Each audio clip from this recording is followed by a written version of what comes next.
नमस्कार दोस्तों, मैं अक्षय उपाध्याय एक बार फिर आपका YouTube चैनल पर हार्दिक स्वागत करता हूं।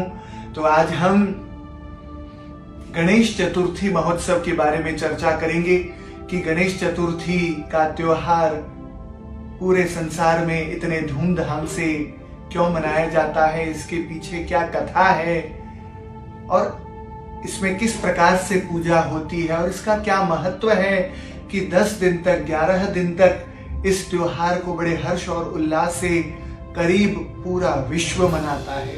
तो मित्रों, 22 अगस्त 2020 को शनिवार के दिन गणेश चतुर्थी का महोत्सव पूरे संसार में हर्ष उल्लास से मनाया जाएगा।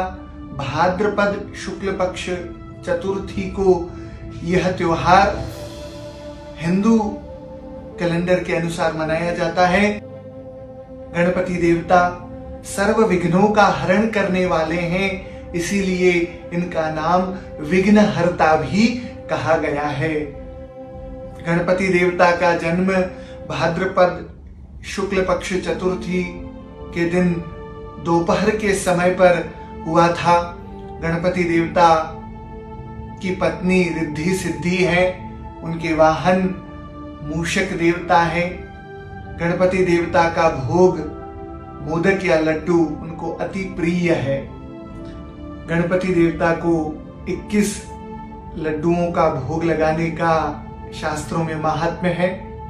तो 5 लड्डू गणपति देवता के पास रखकर बाकी जो शेष बचे लड्डू या मोदक हैं वो सभी ब्राह्मणों में वितरित कर देने चाहिए। ब्राह्मणों को देकर उनसे आशीर्वाद प्राप्त करना चाहिए। तो आइए मित्रों, आज हम जानते हैं कि गणपति देवता का जन्म कैसे हुआ और क्यों सर्वप्रथम उनकी पूजा की जाती है। तो एक समय की बात है, महादेव जी किसी जलाशय में स्नान के लिए जा रहे थे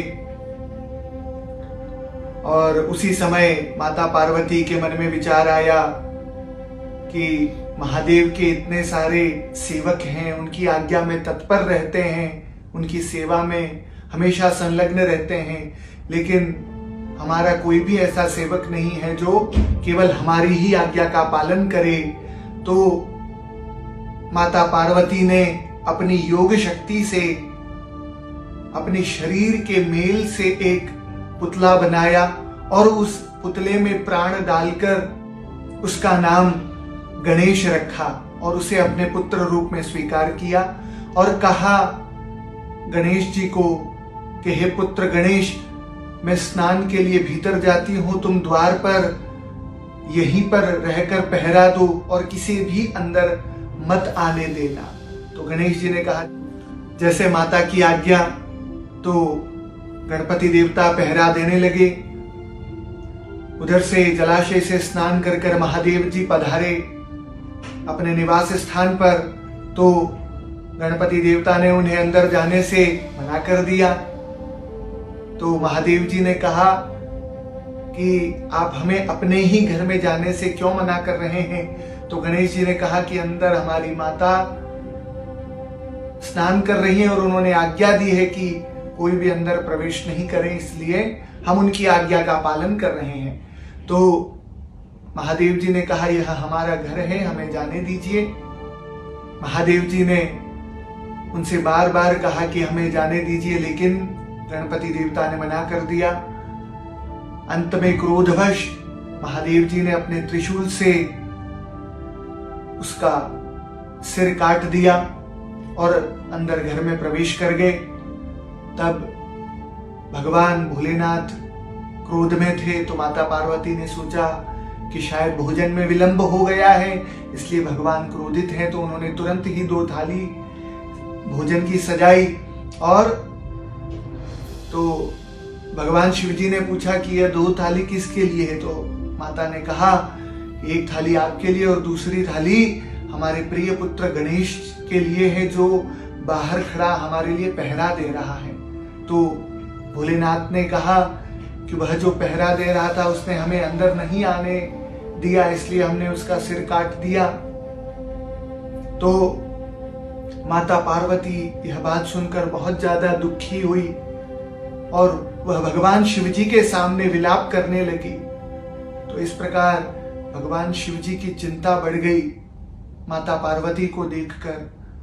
तो भगवान शिव जी ने ब्रह्मा जी से आग्रह किया कि हे ब्रह्मदेव, ऐसा कोई उपाय निकालिए जिससे माता पार्वती को शांत किया जा सके।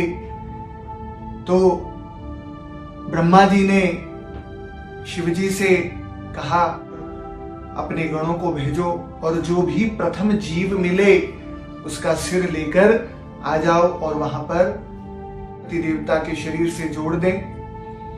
तो भगवान शिव जी ने अपने गणों को उत्तर दिशा की ओर भेजा और जैसे ही उनके गण गए तो उन्हें एक हाथी का बच्चा वहां पर मिला, जिसका सिर लेकर सभी गण महादेव जी के सामने प्रस्तुत हुए और उन्होंने वो अर्पण किया। फिर महादेव जी ने अपने शक्ति से हाथी का जो सिर है वो गणपति देवता के शरीर से स्थापित किया। उस दिन भाद्रपद शुक्ल चतुर्थी थी। उसी दिन से यह गणेश चतुर्थी का त्योहार पूरे संसार में हर्षोल्लास से मनाया जाता है। उस दिन सभी गणों ने बड़े आनंद पूर्वक इस उत्सव को मनाया और उसी दिन भगवान महादेव जी ने गणपति देवता को आशीर्वाद दिया कि तुम हमारे सभी गणों में श्रेष्ठ माने जाओगे और सर्वप्रथम पूजनीय माने जाओगे। तो मित्रों, गणेश चतुर्थी का यह त्योहार प्राचीन समय से मनाया जाता आ रहा है, लेकिन 11 दिन ही गणेश चतुर्थी का यह त्योहार क्यों मनाया जाता है, इसके पीछे क्या कारण है, तो उसके बारे में हम विचार करेंगे। तो मित्रों, भारत में जब पेशवाओं का राज था तब से वहां गणेश उत्सव धूमधाम से मनाया जाता रहा है। सवाई माधवराव पेशवा के शासन काल में पूना के प्रसिद्ध शनिवारवाड़ा नामक राजमहल में यह गणेशोत्सव बड़े धूमधाम से मनाया जाता था। जब अंग्रेज भारत आए तब उन्होंने पेशवाओं के ऊपर अधिकार प्राप्त कर लिया। तब से वहां इस त्योहार की रंगत कुछ फीकी पड़ने लगी, लेकिन फिर भी इस त्योहार को बड़े धूमधाम से मनाते थे। कोई भी इस त्योहार को बंद नहीं कर सका। तो मित्रों, अंग्रेजों का जब शासन था तब अंग्रेज हमारे धर्म के प्रति, अंग्रेजों के सत्ता में आने के बाद वह हिंदुओं के धर्म के प्रति पाबंदियां बढ़ाने लगे। इतिहास में बताया गया है कि हिंदू धर्म के ही कुछ शासकों के गलत निर्णयों की वजह से हिंदू धर्मों में आपस में ही कुछ कड़वाहट पैदा हो गई, जिससे कि हिंदू धर्म धीरे धीरे समाप्त होने लगा। उस समय लोकमान्य तिलक जो प्रसिद्ध क्रांतिकारी थे, उन्होंने सोचा कि हिंदू धर्म को किस प्रकार से संगठित किया जाए, किस प्रकार से जोड़ा जाए, इन अंग्रेजों के बंधन से कैसे मुक्त किया जाए। तो उस समय लोकमान्य तिलक ने सोचा कि गणेश जी ही एक ऐसे देवता हैं जो समाज के सभी स्तरों में पूजनीय हैं। तो लोकमान्य तिलक ने ऐसा निर्णय लिया कि भाद्रपद शुक्ल चतुर्थी से लेकर भाद्रपद शुक्ल चतुर्दशी तक इस त्योहार को हम बड़ी धूमधाम से मनाएंगे। और लोकमान्य तिलक इस समय पर अपने हिंदू धर्म के लोगों को संगठित करके धर्म का प्रचार करते थे और क्रांतिकारी नीतियों को बढ़ावा देते थे, जिससे कि हिंदू धर्म की रक्षा की जा सके। लोकमान्य तिलक ने हिंदू धर्म को संगठित करने के लिए सन 1893 में पुणे में सार्वजनिक गणेश उत्सव की शुरुआत की।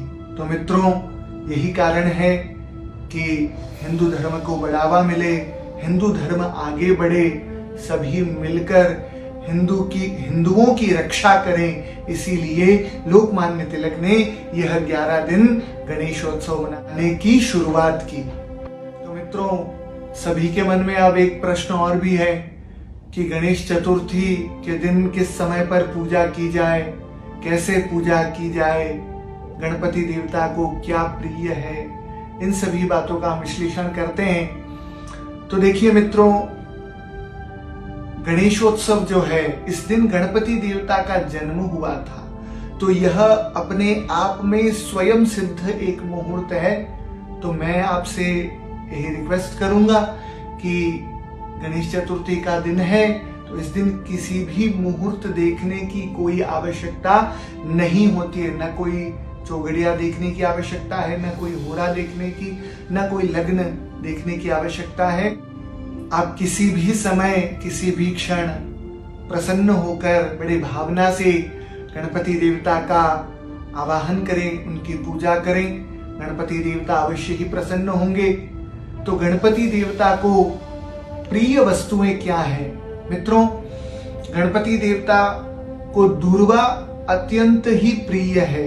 तो दूर्वा क्यों चढ़ाई जाती है? तो इसके विषय में एक श्लोक है कि वैष्णवादि सर्वदेवानां दूर्वा वै प्रीतिदा सदा वंश वृद्धि करी नित्यम गणेशायार्पयाम्यहम्। तो गणपति देवता को दूर्वा इसलिए अर्पण की जाती है कि हमारे पूरे कुटुंब की वृद्धि होती रहे, कुटुंब अर्थात वंश की वृद्धि होती रहे। तो मित्रों, गणपति देवता को दूर्वा अर्पण जरूर करनी चाहिए। और गणपति देवता को मोदक यानी कि लड्डू अति प्रिय है। जैसे कि मैंने पहले भी बताया था कि 21 लड्डुओं का भोग गणपति देवता को लगाने का विशेष महत्व बताया गया है। इस दिन गणपति देवता के गणेश गायत्री मंत्र का जाप करें, जो इस प्रकार है: ओम एकदंताय विद्महे वक्रतुंडाय धीमहि तन्नो दंति प्रचोदयात्। तो इस गणेश गायत्री मंत्र का जाप करने से मनुष्यों के सभी विघ्नों का निवारण होता है। अगर आप यह नहीं कर सकते हैं तो ओम गं गणपतये नमः या श्री गणेशाय नमः या वक्रतुंड महाकाय सूर्यकोटि समप्रभ निर्विघ्नं कुरु मे देव सर्वकार्येषु सर्वदा, इन मंत्रों का भी जाप करते हुए गणपति देवता को प्रसन्न करके आशीर्वाद प्राप्त कर सकते हैं। मुझे पूर्ण आशा है कि आप हमारी बातों से जरूर सहमत हुए होंगे। अन्य धर्म संबंधी जानकारी प्राप्त करने हेतु हमसे जुड़े रहें। धन्यवाद। नमस्कार।